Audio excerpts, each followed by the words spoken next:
செய்தி மற்றும் மக்கள் தொடர்பு துறையில் தசாப்தங்களாக தொடரப்பட்ட தன்னிச்சையான பணி நியமன முறைகளுக்கு முற்றுப்புள்ளி வைக்கும் வகையில் புகைப்பட கலைஞர் பணியிடங்கள் இனி தமிழ்நாடு அரசு பணியாளர் தேர்வாணையம் மூலமாக மட்டுமே முற்றிலும் தகுதி அடிப்படையிலேயே தேர்வு செய்யப்படுவார்கள் என்ற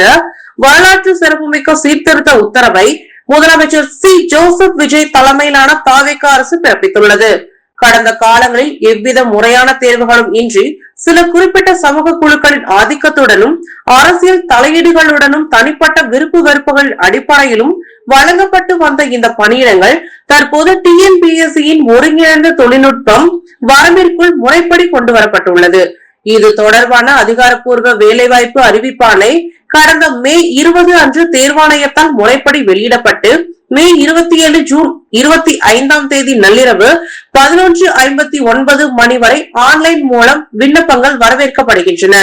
எவ்வித அரசியல் குறுக்கீடுகளும் பாரபட்சங்களும் இன்றி திறமையும் தகுதியும் உள்ள சாமானிய இளைஞர்களுக்கு மட்டுமே அரசு பணி கிடைக்க வேண்டும் என்ற இலக்குடன் முதலமைச்சரால் கொண்டு வரப்பட்டுள்ள இந்த அதிரடி உள்கட்டமைப்பு சீர்திருத்தம் தற்போதைய அரசு துறை பணி நியமனங்களில் ஒரு மிக சிறந்த மற்றும் நேர்மையான முன் உதாரணத்தை ஏற்படுத்தியுள்ளதாக பரவலான பாராட்டுகளை பெற்று வருகிறது.